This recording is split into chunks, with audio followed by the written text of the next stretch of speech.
महिलाओं को मिलने वाले इस अधिकार का जिसने विरोध किया, जिसने विरोध किया, देश की महिलाओं ने उन्हें माफ नहीं किया है। कि अगर वे इस ऐतिहासिक कदम को ईमानदारी से उठा रहे होते तो पूरा संसद इनके साथ एकजुट होकर इसे पारित करता। अब भारतीय जनता पार्टी नारी को नारा बनाने की कोशिश कर रही है। हमारी आन है नारी और हमारी शान है नारी।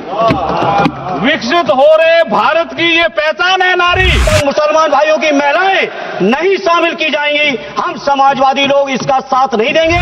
पूरा देश का महिलाओं के लिए बात करना चाहिए। आप मुस्लिम महिलाओं का क्यों बात करते हैं? समाजवादी पार्टी का चले तो घरों की भी जाति तय कर ले। आप जनगणना क्यों नहीं कराना चाहते? जनगणना होगी तो हम आरक्षण मांगेंगे, इसीलिए आप लोग धोखा देकर के आना चाहते हैं। समाजवादी पार्टी सारी टिकटें मुस्लिम महिलाओं को दे दे, हमें कहां आपत्ति है? समाजवादियों से बड़ा महिलाओं का हितैषी इस देश की कोई पार्टी नहीं है। हम भी कस कर जवाब देंगे, हमें कोई तकलीफ नहीं है। ये तो माननीय प्रधानमंत्री जी अपने आप को कहा कि मैं पिछड़ी जाति से आता हूँ। अखिलेश जी मेरे मित्र हैं तो कभी कभी मदद कर देते हैं। ये बात सही है कि मैं अति पिछड़े समाज से आता हूं, लेकिन मेरा दायित्व समाज के सबको साथ लेके चलने का है। शहंशाहों के गरीबों से ताल्लुक ही नहीं, एक शहंशाह ने दौलत का सहारा लेकर हम गरीबों की मोहब्बत का उड़ाया मजाक। देश की बहनों पर भरोसा गवाना, हम उनके सामर्थ्य पर आशंका क्यों करते भाई? एक बार आने तो दो। ये शुरुआत करने जा रहा हूं आज की सबसे बड़ी खबर के साथ। सबसे बड़ी खबर, देश की आधी आबादी को 33% आरक्षण। महिला बिल पर रार, मोदी का प्रहार। प्रधानमंत्री नरेंद्र मोदी आज बड़े दिन विशेष सत्र पर पहुंचे। यह लोकसभा की तस्वीर जब पीएम मोदी दाखिल हुए।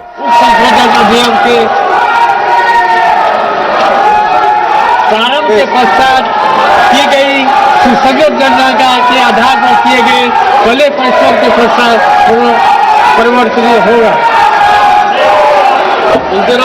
महोदय फिर बोलो, जोर में बोलो। अभी महोदय, अगली जनगणना और परिमाणिक एक बहुत दिलचस्प तस्वीर। बड़ा दिन था, महिला आरक्षण बिल आना था। तो देखिए जरा, दर्शक दीर्घा में भी महिलाएं बैठी थी। आज लीडरशिप खड़ी हुई है, उसको आपने अब कंसीडर करना पड़ेगा। इतना बड़ा सामर्थ्य, उसको हम हिस्सेदारी से संसद की कार्रवाई में खास महिलाओं को आमंत्रित किया गया था इस ऐतिहासिक क्षण के लिए, उसका गवाह बनने के लिए। खड़ी हुई है उसको। लेकिन दूसरी तरफ तमिलनाडु में बिल की प्रतियां जलाई जा रही थी। विरोध हो रहा था महिला आरक्षण बिल का, और सीएम स्टालिन सांकेतिक इन तस्वीरों को जला रहे थे, इस बिल को जला रहे थे।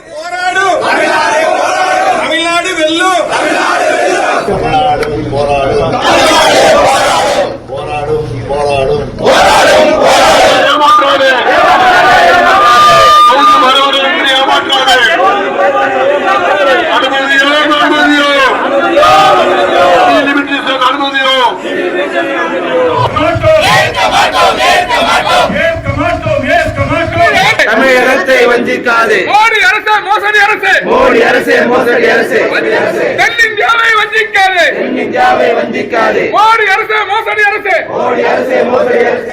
तो तमिलनाडु में विरोध हो रहा था। दूसरी तरफ मध्य प्रदेश में इंदौर में देखिए जश्न मन रहा था महिला आरक्षण बिल पर।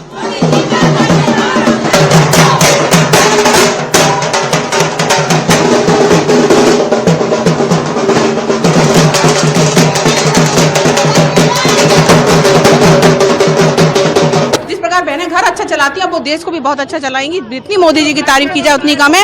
अब लड़कियों को कोई भ्रूण में नहीं मारेगा, कन्या हत्या नहीं होगी, क्योंकि आने वाला समय हमारी बेटियों का है। नारी शक्ति वंदन अधिनियम के माध्यम से केवल राजनीतिक सशक्तिकरण नहीं होता है, बल्कि महिलाओं का संपूर्ण उत्थान होता है। आज घर से लेके, राष्ट्र से लेके, समाज से लेके देश में राजनीति और कहते पार्लियामेंट, पंचायत से पार्लियामेंट तक हमारी बहनें दिखेंगी और नेतृत्व करेंगी। तो मध्य प्रदेश में जश्न हो रहा था, तो देखिए दक्षिण भारत में विरोध हो रहा था। काले गुब्बारे लेकर विरोध प्रदर्शन।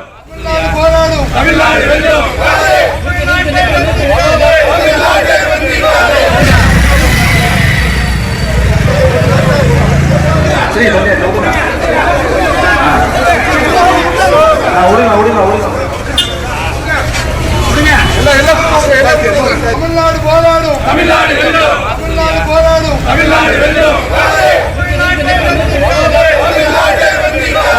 दूसरी तरफ देखिए, आपको लिए चलता हूं, ये दक्षिण भारत देखा, जम्मू कश्मीर की तस्वीरें देखिए, वहां महिलाएं जश्न मना रही थी महिला आरक्षण पर।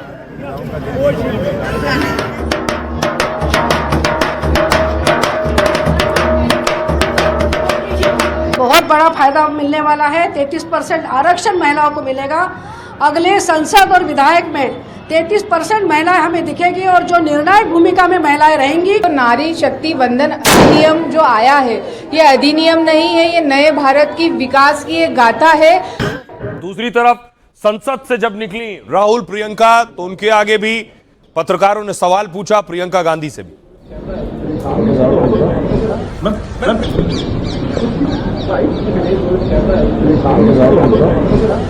When Prime Minister is saying that it's a historic bill and every party should support it. Just one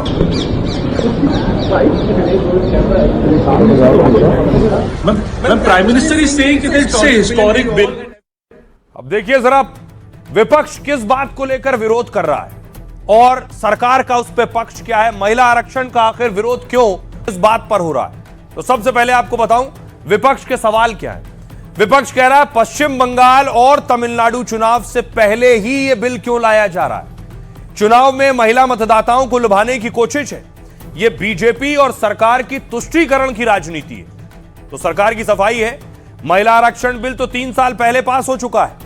अब बात जल्दी से जल्दी इस वादे को पूरा करने की है, नहीं तो देश की संसद की नीयत पर सवाल उठेंगे। विपक्ष सवाल पूछ रहा है, विरोध कर रहा है इस बात पर कि महिला आरक्षण का विरोध नहीं, लेकिन इसके पीछे साजिश है। रणनीति के तहत सरकार सीटों का बंटवारा यानी परिसीमन कर रही है। पहले जनगणना हो, फिर आंकड़े के आधार पर सीटों का बंटवारा हो। सरकार 2011 के पुराने डेटा के आधार पर सीट बंटवारा क्यों कर रही है। सरकार की सफाई है, 2023 में जब बिल लाए तो सभी ने कहा इसे जल्दी से जल्दी लागू करो। 2027 तक जनगणना का अगर इंतजार किया तो 2034 में लागू हो पाएगा यह आरक्षण। 2011 की जनगणना के आधार पर भी यह 2029 तक लागू हो पाएगा, क्योंकि नए सिरे से सीट बंटवारे की प्रक्रिया में करीब 3 साल लगेंगे। विपक्ष के सवाल है, दक्षिण के राज्यों ने आबादी काबू में रखी तो उनकी सीटें घटेंगी।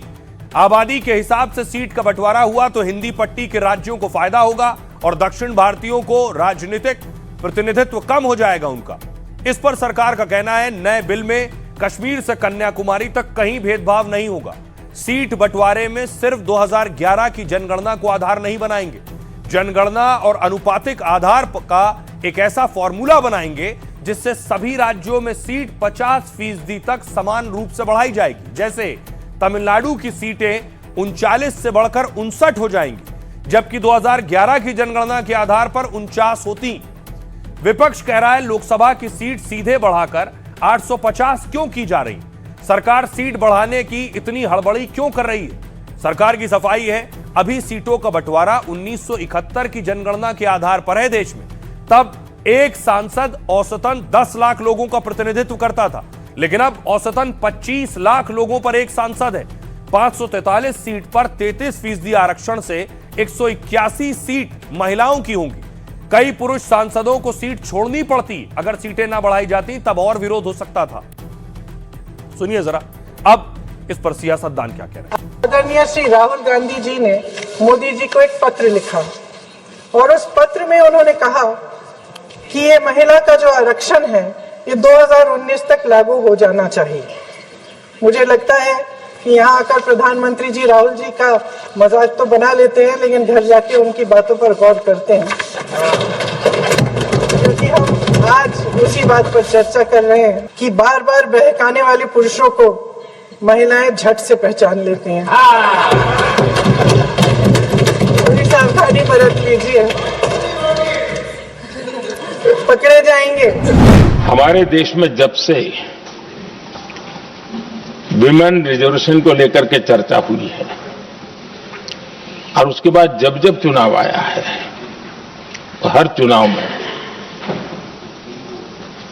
महिलाओं को मिलने वाले इस अधिकार का जिसने विरोध किया है, जिसने विरोध किया है देश की महिलाओं ने उन्हें माफ नहीं किया है।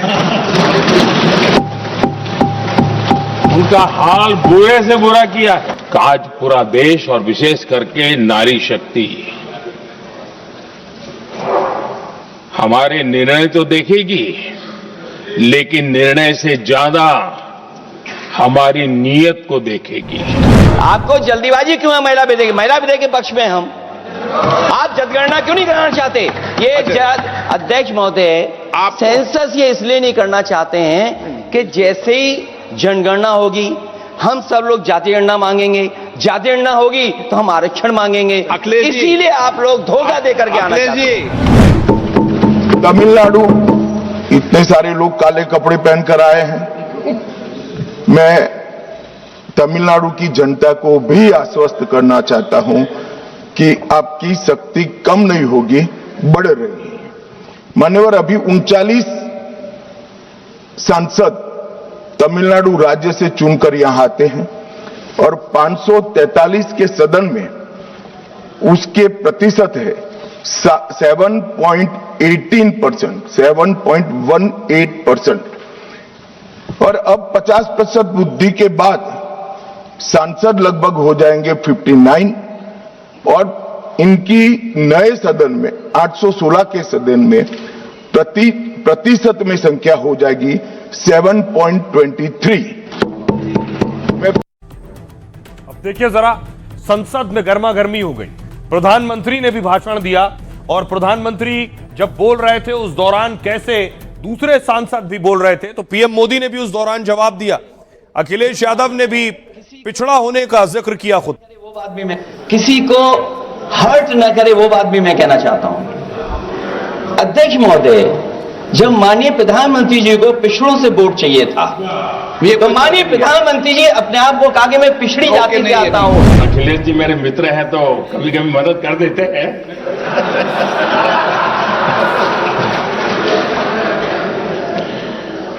ये बात सही है कि मैं अति पिछड़े समाज से आता हूं, लेकिन मेरा दायित्व समाज के सबको साथ लेके चलने का है और यही मेरे संविधान ने मुझे यही रास्ता दिखाया है। मेरे लिए संविधान ही सर्वोपरि है और इसलिए और ये संविधान की ताकत है कि मेरे जैसा अत्यंत छोटे समाज का, अति पिछड़े समाज के व्यक्ति को इतना बड़ा दायित्व देश ने दिया। किसी को नरेंद्र मोदी जब आज बोलने खड़े हुए तो प्रधानमंत्री नरेंद्र मोदी ने क्या कहा? प्रधानमंत्री ने इसी बहाने एक वार्निंग भी दी। प्रधानमंत्री ने कहा, क्रेडिट का ब्लैंक चेक ले लो मुझसे। कुछ लोगों को लगता है कि महिला आरक्षण में मोदी का स्वार्थ है। सच यह है कि अगर ये विरोध करेंगे तो मुझे राजनीतिक फायदा होगा, लेकिन साथ चलेंगे तो किसी को नुकसान नहीं होगा। लिख के ले लीजिए, हमें क्रेडिट नहीं चाहिए। जैसे ही पारित हो जाए सबको धन्यवाद दूंगा। मैं सामने से क्रेडिट का ब्लैंक चेक आपको दे रहा हूं। आपको जहां फोटो छपवानी हो सरकारी खर्चे से छपवा देंगे। हम किसी तरह के भ्रम या अहंकार में न रहें कि हम देश की नारी शक्ति को कुछ दे रहे हैं। यह उनका हक है जिसे हमने कई दशक से रोका है। आज प्रायश्चित कर उस अपराध से मुक्ति का मौका है।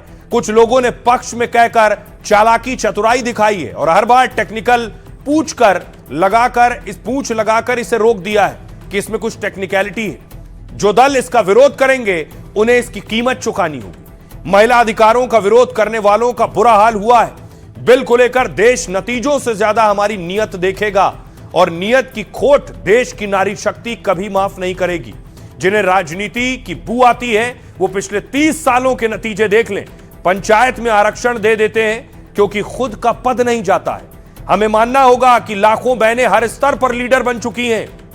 भेदभाव ना होने की गारंटी। पीएम मोदी ने कहा, अगर आपको गारंटी या वादा चाहिए तो वो भी दे देता हूं। तमिल में कोई शब्द हो तो मैं उसे भी कहता हूं, क्योंकि नीयत साफ है तो शब्दों के खेल की जरूरत नहीं है। हमें देश के को टुकड़ों के रूप में सोचने का अधिकार नहीं है। कश्मीर हो या कन्याकुमारी, हम देश के रूप में ही सोचते हैं। कुछ लोग राजनीतिक फायदे के लिए बवंडर खड़ा कर रहे हैं। भरोसा दिलाता हूं कि किसी राज्य से कोई भेदभाव नहीं होगा। लोकसभा सीट बंटवारे में किसी राज्य का अनुपात कम नहीं होगा। हमारे यहां परंपरा है नजर न लगे इसलिए काला टीका लगाते हैं, इसलिए जो काले कपड़े पहनकर आए हैं वो नजर का टीका जैसा है। सुनिए जरा प्रधानमंत्री नरेंद्र मोदी। हम भ्रम में न रहे, हम उस अहंकार में न रहे, और मैं हम शब्द प्रयोग कर रहा हूं, मैं और तुम की बात नहीं कर रहा हूं। मैं हम इस भ्रम में न रहे कि हम देश की नारी शक्ति को हम कुछ दे रहे हैं। जी नहीं, उसका हक है। और हमने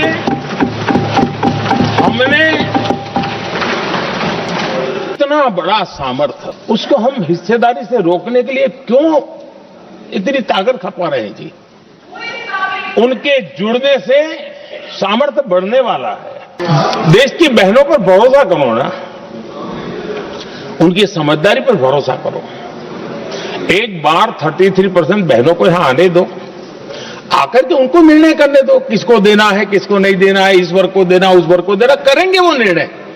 हम उनके सामर्थ्य पर आशंका क्यों करते भाई? विकसित भारत बनाने में हमारी नारी शक्ति की भागीदारी को एक खुले मन से निर्णय करने का अवसर है, स्वीकार करने का अवसर है। और मैंने जैसा पहले ही कहा कि आज पूरा देश और विशेष करके नारी शक्ति हमारे निर्णय तो देखेगी, लेकिन निर्णय से ज्यादा हमारी नीयत को देखेगी।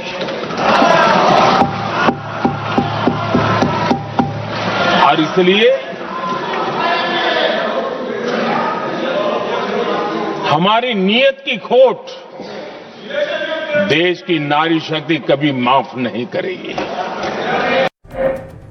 प्रधानमंत्री इस बिल का विरोध करने वालों की नीयत पर सवाल उठा रहे थे कि आखिर सांसद या राजनीतिक दल क्यों विरोध कर रहे हैं। देखिए जरा विरोध करने वाले क्या कह रहे हैं, उनका आखिर विरोध किस बात को लेकर है। विरोध करने वाले कह रहे हैं, अखिलेश यादव कह रहे हैं बीजेपी अब नारी को नारा बनाने की कोशिश कर रही है। जिन्होंने नारी को अपने संगठन में नहीं रखा वो उसके मान सम्मान को कैसे बनाए रखेंगे। आपकी वो सास बहू वाली भी तो हार गई। मुस्लिम महिलाओं के लिए क्या प्रावधान है? यह सशक्तिकरण नहीं तुष्टीकरण के लिए है। गृहमंत्री ने कहा सपा पूरी टिकटें मुस्लिम महिलाओं को दे दे, हमें इस पर कहां कोई एतराज है। बाकी धर्म के आधार पर आरक्षण देना गैर संवैधानिक है। विपक्ष इसलिए विरोध कर रहा है क्योंकि इन्होंने बैठक में यह तय किया है कि विरोध करना है। ओवैसी ने कहा शहंशाहों का गरीबों से ताल्लुक ही नहीं है। एक शहंशाह ने दौलत का सहारा लेकर हम गरीबों की मोहब्बत का मजाक उड़ाया है। यह विधेयक देश के संघीय ढांचे को बर्बाद कर देगा, इसलिए हम सख्ती से इन विधेयकों का विरोध कर रहे हैं। रवि किशन ने कहा 25-30 सालों तक ये लोग इस कानून को लागू नहीं कर पाए, महिलाओं की आवाज को दबाया और बहाने बनाते रहे। पहल का समर्थन करें वरना देश की महिलाएं माफ नहीं करेंगी। इमरान मसूद ने कहा हम पहले दिन से महिला आरक्षण के समर्थन में हैं। सवाल बीजेपी और सरकार की मंशा पर है। चुपके से परिसीमन लेकर आना चाहते हैं। आबादी के आधार पर अगर सीटें होंगी तो दक्षिण के राज्यों का प्रतिनिधित्व घट जाएगा। तेजस्वी सूर्या ने कहा विपक्ष दक्षिण भारत के नाम पर लोगों को गुमराह कर रहा है। मैं खुद दक्षिण के राज्य कर्नाटक से आता हूं, मैंने ये देखा है, लेकिन परिसीमन की कोई बैकडोर प्रक्रिया नहीं है। संविधान के हिसाब से सबकी सहमति से परिसीमन होगा। सुनिए जरा सियासी विरोधी किस बात पर विरोध कर रहे हैं। जब तक पिछड़े वर्ग की महिलाएं, जब तक मुसलमान भाइयों की महिलाएं नहीं शामिल की जाएंगी, हम समाजवादी लोग इसका साथ नहीं देंगे। और एक बात और स्पष्ट करना चाहता हूं, समाजवादियों से बड़ा महिलाओं का हितैषी इस देश की कोई पार्टी नहीं है। आज भी आपसे ज्यादा प्रतिशत हमारे अंदर महिलाओं की है। इसलिए सभापति जी आपके माध्यम से सरकार से अनुरोध है कि इस बिल को, संविधान संशोधन बिल को, परिसीमन बिल को, केंद्र राज्य संशोधन बिल को वापस लिया जाए। हमारा संविधान किसी भी प्रकार के धर्म के आधार पर आरक्षण की कतई मंजूरी नहीं देगा।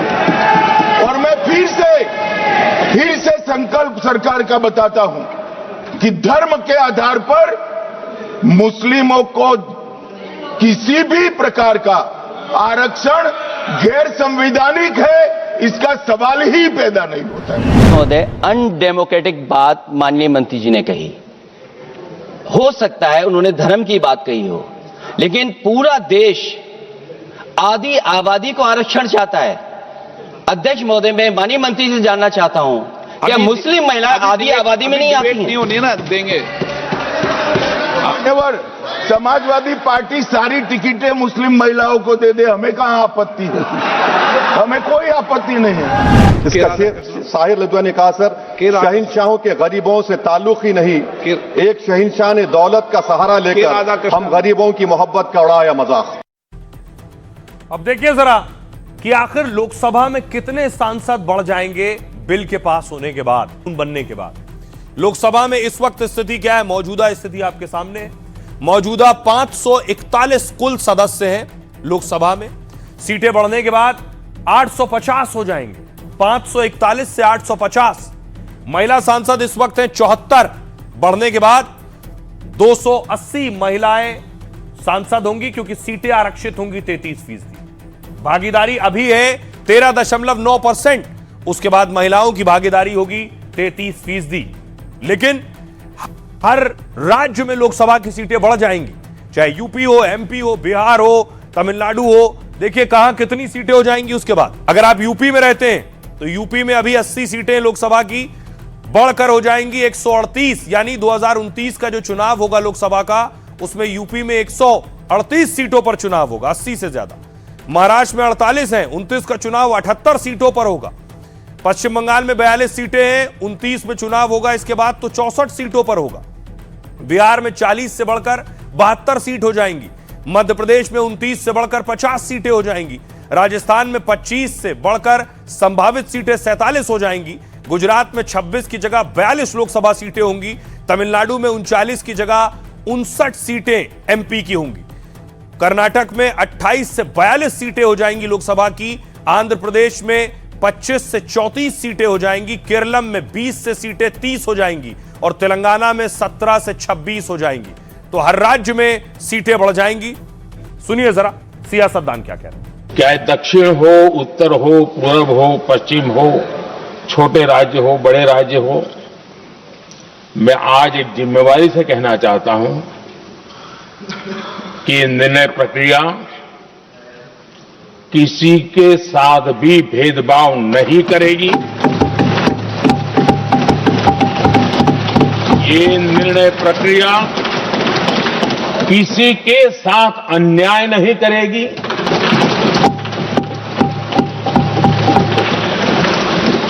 भूतकाल में जो सरकारें रही और जिनके कालखंड में जो परिसीमन हुआ और जो अनुपात उस समय से चला आ रहा है, उस अनुपात में भी कोई बदलाव नहीं होगा। अगर आबादी के अनुपात के अंदर सीटें होंगी तो दक्षिण राज्यों का तो पूरा का पूरा प्रतिनिधित्व ही घट जाएगा। एक फेडरल स्ट्रक्चर के अंदर एक असंतुलन होगा और पूरे के पूरे सिस्टम को ये हाईजैक करके ये सरकार तय करेगी कि कौन सा सेंसस इस्तेमाल करना है। ये पावर और जो परिसीमन आयोग होगा उसको असीमित शक्तियां होंगी। तो असीमित शक्तियां जब भी होंगी जिसके ऊपर बैलेंस चेक नहीं होगा तो वो नुकसान देता है, हमेशा नुकसान देता है। कहीं किसी को भेदभाव नहीं होगा। सदन में आएगा, विषय रखेंगे, बिना आए हुए किसी को शंका करने की जरूरत नहीं है। 2011 ही सेंसस है, तो 2011 के सेंसस के आधार पे इन्होंने ये भी नहीं कहा कि कितने प्रतिशत ये बढ़ाएंगे। उत्तर प्रदेश की सीट 80 से 120 हो जाएगी और तमिलनाडु की सीट 39 से 50 हो जाएगी। तो 39 और 80 में क्या अंतर है? 41। हाँ, और 50 और 120 में क्या अंतर है? 60। तो नॉर्थ इंडिया में ये 200 सीटें बढ़ा देंगे अपने, क्योंकि डिलिमिटेशन में भ्रम फैलाए जा रहे हैं। किसी को नुकसान होना नहीं है, वो तो क्लैरिफाई हो जाएगा पार्लियामेंट में। मैं अभी आंकड़े डिटेल इसलिए नहीं बता रहा हूं क्योंकि चर्चा हो जाएंगे आज। लेकिन कुछ पार्टियों ने डिलिमिटेशन को लेकर के दक्षिण भारत वहां में एक गलत तरीका का संदेश फैलाने की कोशिश किया, वो ना करें। अब सबसे इंपॉर्टेंट बात, सबसे खास बात ये कि ये बिल क्या पास हो पाएगा संशोधन। अभी देखिए स्थिति क्या है। बहुमत के लिए चाहिए 362 सांसदों का समर्थन। इंडिया ब्लॉक के पास है 233 और एनडीए के पास है 292, 292। चाहिए कितने? 362। कैसे होंगे 362? संविधान संशोधन के लिए लोकसभा में विशेष बहुमत चाहिए होता है। कुल सांसद यानी 543 में कम से कम आधे 272 जरूर मौजूद हो यहां संसद में, और जितने भी सांसद हो उनके 2/3 का समर्थन जरूरी है। लोकसभा के सभी 540 मौजूदा सांसद अगर उपस्थित रहते हैं तो लोकसभा में बिल पारित कराने के लिए 360 वोट चाहिए। एनडीए के पास 292 सांसद हैं, वो अकेले बिल पास नहीं करा सकता। 15 सांसद ऐसे हैं जो एनडीए और इंडिया ब्लॉक के साथ नहीं है। बिल पास कराने के लिए सरकार को ऐसे सांसदों का साथ चाहिए, लेकिन तब भी 292 प्लस 15 होते हैं 307, चाहिए 362। यानी बिल पास कराने के लिए विपक्ष का सहयोग बहुत जरूरी है। लेकिन कांग्रेस समेत कई दलों ने व्हिप जारी किया हुआ है, मतलब इनके सांसद एनडीए के लिए वोट करेंगे तो कार्रवाई होगी। ऐसे में क्या विपक्षी सांसद बिल के समर्थन में वोट देंगे? और अगर ऐसा नहीं किया तो लोकसभा में ही बिल गिर जाएगा। लोकसभा में बिल पास नहीं हुआ तो राज्यसभा में भी वोटिंग नहीं हो पाएगी।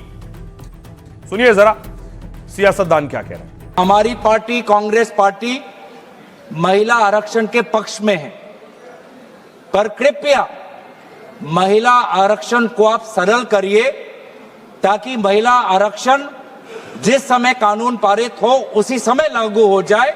लोकसभा में आदरणीय हमारी कांग्रेस दल की नेत्री श्रीमती सोनिया गांधी जी ने यही बात कही थी कि हम महिला आरक्षण के पक्ष में हैं, पर इसको आप परिसीमन के साथ मत जोड़िए। हमारी आन है नारी और हमारी शान है नारी।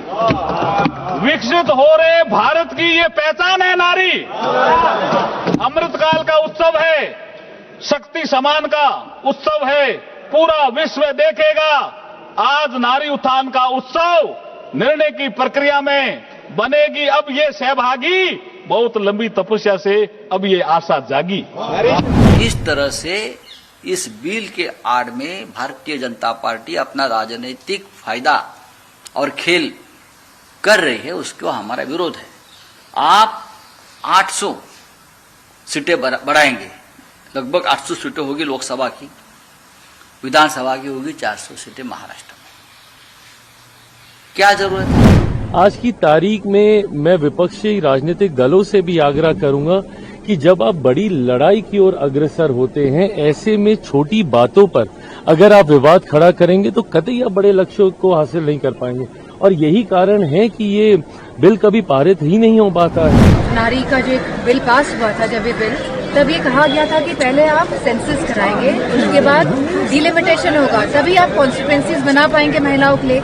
लेकिन जो ये फर्स्ट स्टेप है, जो आप इस पूरे गणित में जो फर्स्ट स्टेप मिस कर रहे हैं, जो हम लोग चाहते हैं कि सेंसस हो, तो ये बहुत ही महत्वपूर्ण पॉइंट है जिसको सरकार टालना चाहती है। मुझे लगता है कि ये उनका छोटा मन और छोटा दिमाग है, जो महिलाओं से जुड़े हुए इस बिल को लेकर के यदि वो ऐसा करते हैं, आज देश की आधी आबादी 70 करोड़ महिलाएं पूरे इन राजनीतिक दलों की ओर देख रही हैं कि हमें हमारा हक कब मिलेगा, हमारा राइट कब मिलने वाला है। तो आई विश कि ईश्वर सबको सद्बुद्धि दे। और ये महिला आरक्षण से खबरों में आगे बढ़ते हैं। आज की एक और बड़ी खबर है, आपको लिए चलता हूं। आखिर युद्ध के मैदान में क्या हो रहा है? हॉर्मूज में अमेरिका ने नाकेबंदी की और लौटा दिए जहाज। दूसरी तरफ इजराइल लेबनान पर हमले कर रहा है, ये हिजबुल्लाह पर टारगेट किया है।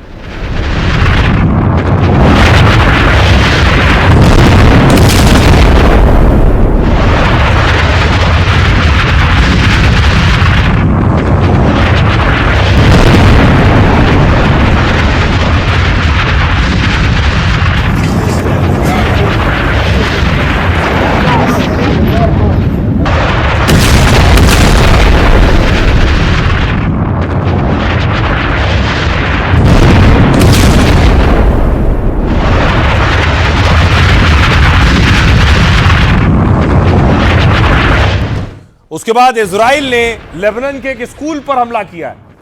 यह लेबनान का स्कूल है जिसे एक धमाके में उड़ा दिया है।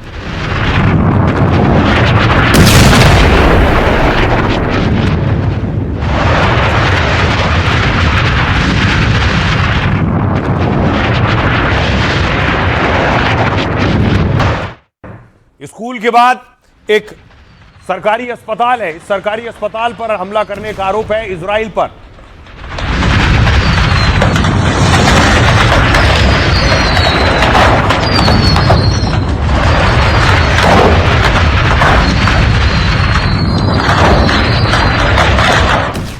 इजराइल की जो सेना है वो जमीन पर पहुंच चुकी है। खुद नेतन्याहू भी लेबनान पहुंचे थे और ग्राउंड ऑपरेशन कर रही है, लेबनान में अंदर दाखिल हो रही।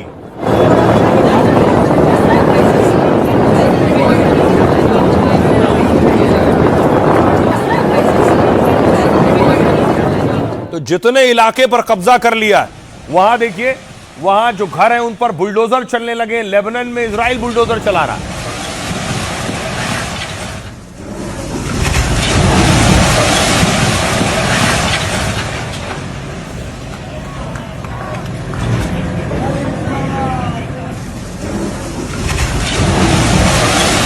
बेशक हिजबुल्लाह पीछे खिसक गया है, लेकिन हिजबुल्लाह ने अब तोप से गोले दागने शुरू कर दिए इजराइल की सेना पर।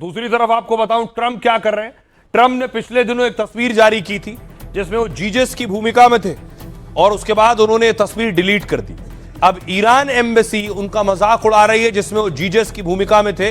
अगली तस्वीर आपको दिखाऊं, ईरान एम्बेसी ने उसका एआई वीडियो बनाया जिसमें पीछे से जीजस का अवतार आ रहा है और उन्हें इसकी सजा दे रहा है। Your reckoning has come. What is this?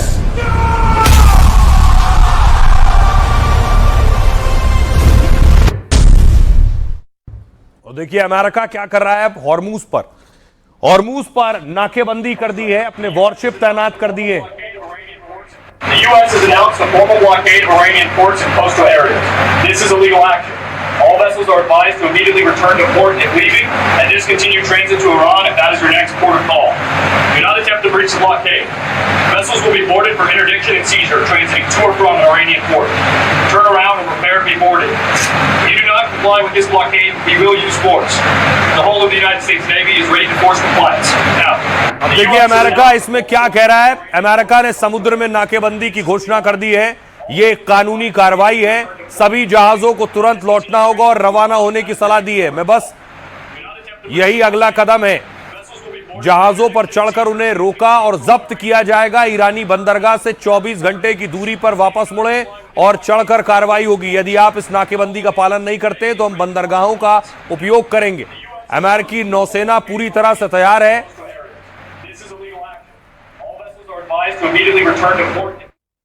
देखिए जरा अमेरिका ने कहां कहां नाकेबंदी की है और 10 जहाज जो आने की कोशिश कर रहे थे उन्हें वापस लौटा दिया। ये आप देख रहे हैं हॉर्मूज।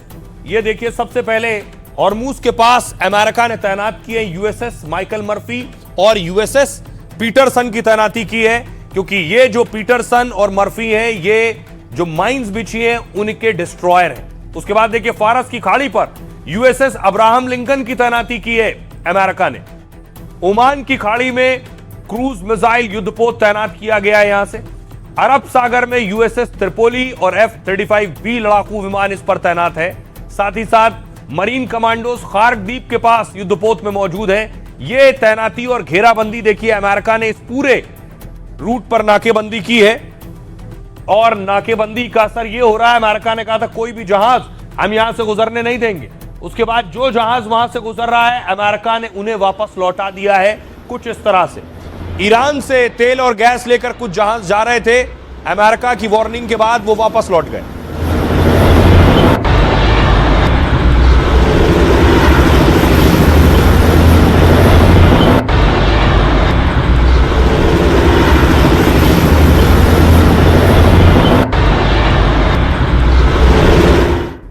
अब देखिए जरा कैसे लौटे वापस।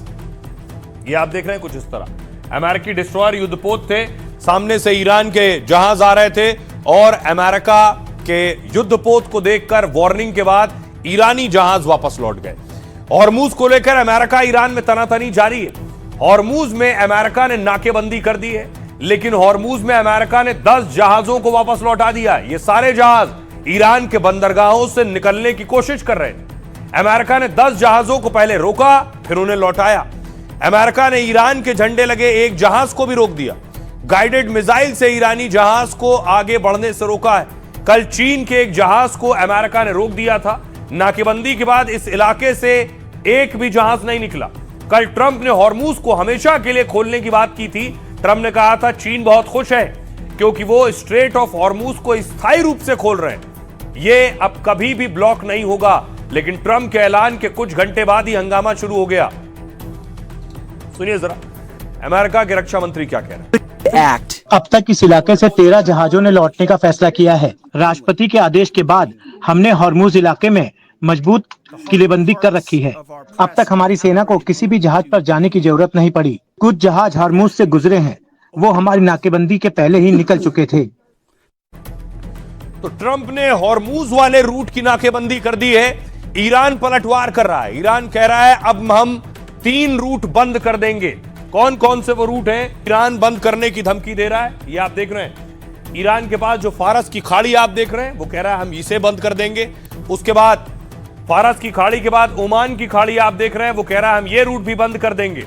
यानी कतर, कुवैत, यूएई, सऊदी अरब से जो तेल ले जाने वाला जहाज है वो फारस की खाड़ी और ओमान की खाड़ी से होकर गुजरेगा। वो रूट बंद होगा तो उनके जहाज नहीं निकल पाएंगे। इन देशों के जहाज नहीं निकलेंगे तो सबसे ज्यादा परेशानी ट्रंप को होगी। उधर लाल सागर में यहां से भी अगर सऊदी का कोई जहाज जाता है तो उस रूट को भी रोकेगा और यहां से भी जहाज नहीं निकल पाएंगे। अगर मुस्लिम देशों के जहाज नहीं निकलेंगे तब भी परेशानी अमेरिका को भी होगी। सुनिए जरा अमेरिका क्या कह रहा है और ईरान का क्या कहना है। हॉर्मूज में जहाजों की आवाजाही पर रोक है। किसी भी देश के जहाजों को आने जाने की अनुमति नहीं है। ईरान के किसी भी बंदरगाह से ये नहीं गुजर सकते। अमेरिका इस इलाके में जहाजों की सामान्य आवाजाही का समर्थन करता है। दोनों देश किसी अंतिम फैसले पर नहीं पहुंचे हैं। परमाणु मुद्दे पर भी दोनों देशों में सहमति नहीं बनी है। ईरानी सेना पूरे मामले पर नजर रखे हुए है, किसी भी हालत का जवाब देने के लिए तैयार है। हॉर्मूज में 24 घंटे निगरानी रखी जा रही है। दोनों देशों की मदद से हम हॉर्मूज पर नियंत्रण रख सकेंगे। अब देखिए जरा ईरान क्या कह रहा है। अगर अमेरिका नहीं माना और नाकेबंदी की, ईरान की अमेरिका को यह धमकी है। ईरान ने हॉर्मूज नाकेबंदी पर अमेरिका को कहा है कि हॉर्मूज में अगर अमेरिका की नाकेबंदी जारी रही तो लाल सागर, ओमान सागर और फारस की खाड़ी में व्यापार रोकेंगे। और इतना ही नहीं, अमेरिका के जमीनी ऑपरेशन पर बयान दिया। अगर अमेरिका ने ईरान पर जमीनी हमला किया तो ईरान हजारों अमेरिकी सैनिकों को बंधक बना सकता है। हर बंधक के बदले $1 अरब की मांग कर सकता है। खमनेई के सैन्य सलाहकार ने अमेरिका को धमकी दी है, अगर नाकेबंदी जारी रही तो अमेरिकी जहाज डुबो देंगे। अमेरिका को ईरान में उतरकर जमीनी हमले की चुनौती दी है। आपके ये जहाज हमारी पहली मिसाइलों से डूब जाएंगे, ये निश्चित रूप से हमारी मिसाइलों की चपेट में आ सकते हैं। तो अमेरिका ने भी ईरान को एक बार फिर चेतावनी दी है, जो भी जहाज नाकेबंदी तोड़ने की कोशिश करेगा उस पर हमला किया जा सकता है। अमेरिका ने साफ किया, जरूरी होने पर फायरिंग भी होगी। अमेरिका का दावा है अब तक किसी जहाज पर हमले की जरूरत नहीं पड़ी है। सभी जहाज चेतावनी मिलने के बाद वापस लौट गए हैं। ईरान के राष्ट्रपति क्या कह रहे हैं और रक्षा मंत्री क्या कह रहे हैं। अमेरिका ईरान को आतंकी कहता है, लेकिन असल में वो आतंकवादी है। वो कहीं भी किसी की भी हत्या कर सकते हैं और वो हमें मानवाधिकार के बारे में बोलते हैं। उन्हें शर्म आनी चाहिए। लगातार 40 दिनों से स्ट्रेट ऑफ हॉर्मोज बंद है। ऊपर से अमेरिका ने अब अपना एक ब्लॉकेड लगा दिया, तो रही सही जो मूवमेंट थी स्ट्रेट ऑफ हॉर्मोज से यानी खाड़ी देशों के तेल की, वो भी एक तरीके से खत्म हो गई। ईरान का तेल जो चीन जा रहा था वो भी खत्म हो गया है। और अब ऊपर से जिस प्रकार से ईरान रिवोल्यूशनरी गार्ड ने ये धमकी दी है कि अगर अमेरिका ने अपने ब्लॉकेड नहीं हटाया तो वो रेड सी हूतियों के माध्यम से, जो हूती इनके प्रॉक्सी हैं यमन में, उनके माध्यम से बाबा अल मंदेद जो हॉर्मोज जैसा स्ट्रेट है उसको भी ब्लॉक कर देंगे। अब आपको बताऊं क्या बातचीत की संभावना है, मुनीर क्या कर रहे हैं। अमेरिका ईरान जंग ने पाकिस्तान को मौका दे दिया है। पाकिस्तान अपनी इमेज को बेहतर करने में जुटा है। पहले राउंड की बातचीत फेल होने के बाद पाकिस्तान एक्शन में। फील्ड मार्शल असीम मुनीर ईरान की राजधानी तेहरान में ईरान के विदेश मंत्री अब्बास अराक्ची ने स्वागत किया। मुनीर गृह मंत्री मोहसिन नकवी के साथ तेहरान पहुंचे। ईरान के विदेश मंत्री सहित कई नेताओं से मिल रहे हैं। अराक्ची के साथ गालिबफ से भी मुलाकात की उन्होंने। सूत्रों के मुताबिक मुनीर ट्रंप का संदेश लेकर ईरान गए। दोनों देशों में गतिरोध को खत्म करने की कोशिश में जुटे हैं। अब इसके बाद मुनीर वॉशिंगटन जाने वाले हैं, ऐसी भी खबरें हैं। तेहरान का दौरा पूरा कर वो अमेरिका के दौरे पर जाएंगे। ईरान से मिले प्रस्ताव को अमेरिकी टीम के सामने रखेंगे। पाकिस्तान में जल्द ही दूसरे राउंड की बात हो सकती है। उधर पीएम शहबाज शरीफ भी मौके का फायदा उठा रहे हैं। शांति वार्ता से इमेज सुधार कर पाक कर्ज लेने की ताक में। यूएई ने पाकिस्तान से कर्ज लौटाने को कहा है। इसके बाद से ही पाकिस्तान की टेंशन बढ़ी हुई थी, लेकिन जंग के बीच शांति वार्ता करवाकर वो कर्ज ले रहे हैं। सऊदी अरब ने ही तुरंत $2 अरब की मदद भेज दी है। कल ही Shahbaz Saudi crown prince Mohammed bin Salman से मिले हैं। शहबाज कुछ और देशों से भी कर्ज लेने की फिराक में है। आईएमएफ से $7 अरब के बेल आउट पैकेज का आकार बढ़ाने की मांग की है। पाकिस्तान को यूएई का $3 अरब का लोन चुकाना है। यूएई दौरे के बाद शहबाज कतर पहुंच गए हैं। अब देखिए, बातचीत तो कई दौर की हो रही है, लेकिन बातचीत अटकी कहां है। ईरान 5 साल के लिए परमाणु प्रोग्राम बंद करने को तैयार है, लेकिन अमेरिका अड़ा हुआ है कि 20 साल के लिए बंद करो इसे। ईरान का कहना है कि वो कोई परमाणु बम नहीं बना रहा है, लेकिन अमेरिका और इजराइल को ईरान पर भरोसा नहीं है। वजह है ईरान के पास मौजूद 450 किलो यूरेनियम का जखीरा, जो 60% शुद्ध है, यानी परमाणु बम बनाने के बहुत करीब है। रिपोर्ट के मुताबिक परमाणु बम के लिए 90% संवर्धित यूरेनियम चाहिए। ईरान कुछ हफ्तों में 450 किलो यूरेनियम को उस लायक बना सकता है। दावा यह कि ईरान के पास ये कच्चा माल करीब 10 परमाणु बम बनाने लायक है। अमेरिका इसी को छीनना चाहता है, लेकिन ईरान देने को राजी नहीं है। ईरान ने अपने परमाणु कार्यक्रम को लेकर साफ संदेश दिया है। ईरान यूरेनियम एनरिचमेंट के अधिकारों पर समझौता नहीं करेगा।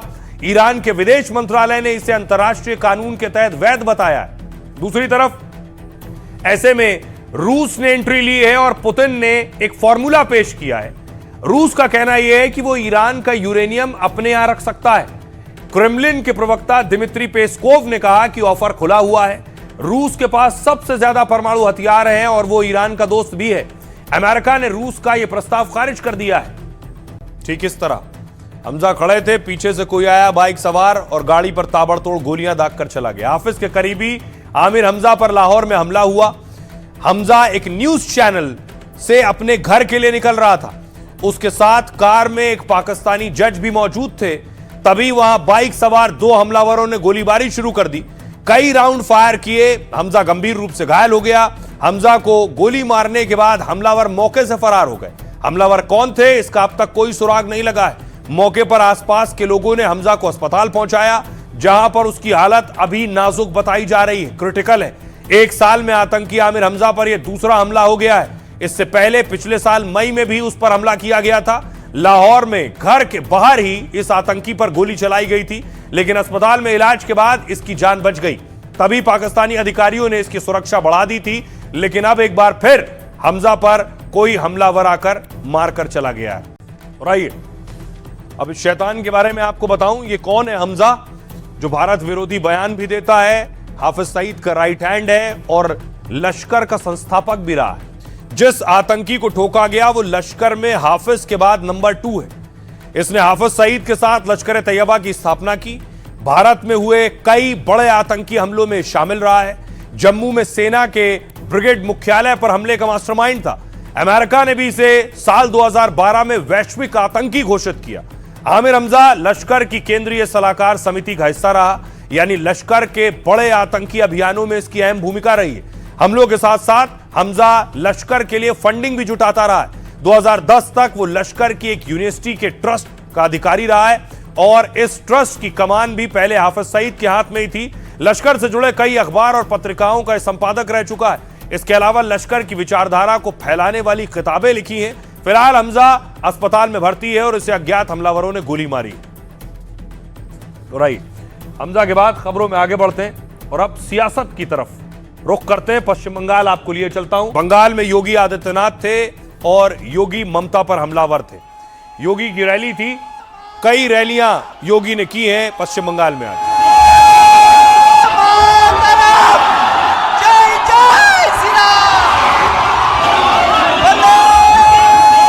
दूसरी तरफ ममता बनर्जी की भी रैलियां थी। ममता बनर्जी ने भी कूच बिहार में रैली की आज।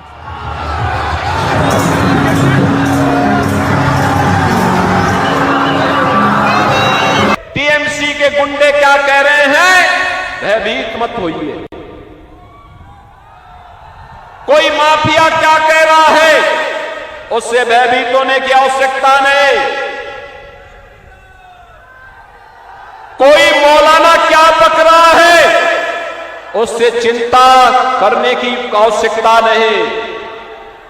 आने दीजिए डबल इंजन की बीजेपी की सरकार को, ये सभी आपकी चाटकारिता करते हुए दिखाई देंगे। आपके लिए बंगाल की सड़कों पर झाड़ू लगाते हुए दिखाई देंगे ये सभी लोग,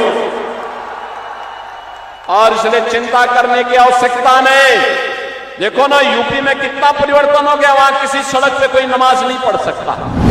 भारतीय जनता पार्टी की सरकार 22 राज्यों में है। आज तक तो कोई मौलाना कहीं झाड़ू लगाता हुआ हमें नजर नहीं आया। ये सब राजनीतिक बयान हैं, इन बयानों की कोई महत्व नहीं होता। इस तरह के बयान तुष्टीकरण के लिए दे दी जाते हैं। जो आदमी संवैधानिक पद पर बैठा हो उसको इस तरह का बयान नहीं देना चाहिए। मुस्लिम धर्मगुरु मौलाना लोगों के ताल्लुक से जिस भाषा का इस्तेमाल किया, इसके अलावा और भी जो शब्द उन्होंने इस्तेमाल किए, वो उनके मनसब और ओहदे की गरिमा के खिलाफ है। रही आपको बताऊं, योगी आदित्यनाथ इससे पहले गोरखपुर में थे। बंगाल पहुंचने से पहले जनता दरबार में, गोरखपुर होते हैं तो जनता दरबार जरूर लगता है और वहां लोगों की फरियाद सुनते हैं।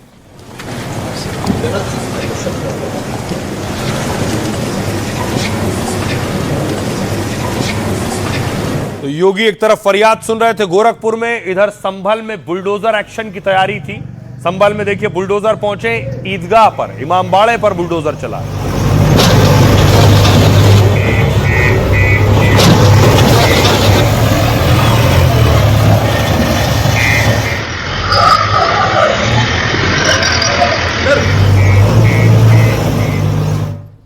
संभल में अवैध ईदगाह और इमामबाड़े को जमींदोज कर दिया गया।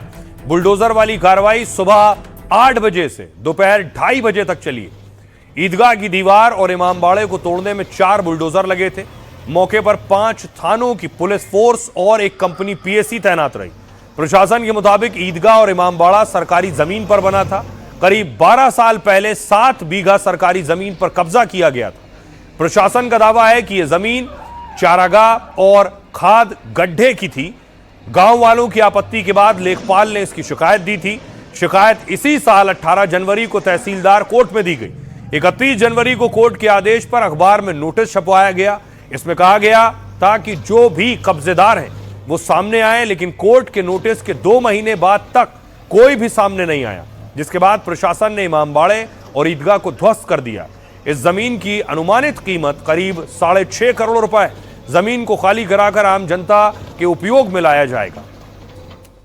सुनिए जरा, संभल में बुलडोजर एक्शन के बाद क्या कह रहे हैं स्थानीय लोग। इत्तला आई, बोले कि वो ढाया जाएगा इमामबाड़ा। तो जब ढाने ईदगाह इमामबाड़ा, तो हमने जो है फिर उसके बाद में सुबह ही अपने आदमी लगा के उसकी ढवाई करनी शुरू करी। अब भी हम गेई गुहार लगा रहे हैं कि अपने हाथ से जो इमामबाड़ा था उसमें काफी अड्डों की जगह में थोड़ी से 200-250 गज में था इमामबाड़ा, तो और एक गाय भी इतनी में थी।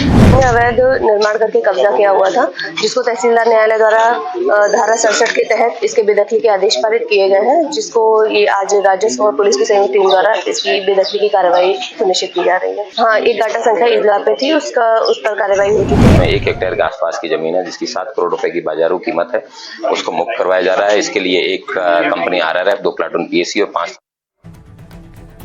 और ये खबरों में आगे बढ़ते हैं। एक अफसोसनाक दुखद खबर है आज। पल भर में 200 झुग्गियां खाक हो गई। तस्वीर में आपको दिखाऊं, ये लखनऊ की तस्वीर आप देख रहे हैं। यूपी की राजधानी लखनऊ में अचानक आग लग गई।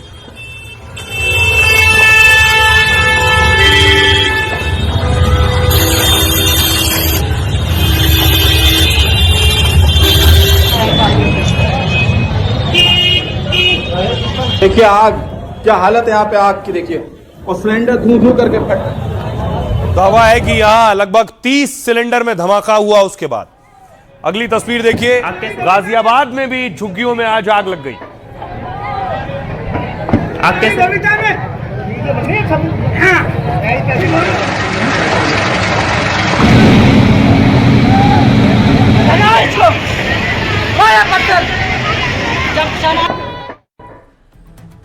और अब बारी है लाइफ का फंडा की। क्या है खास? जिंदगी में सुख चाहिए या आपके कुछ बड़े टारगेट है तो आपको दर्द तो सहना होगा।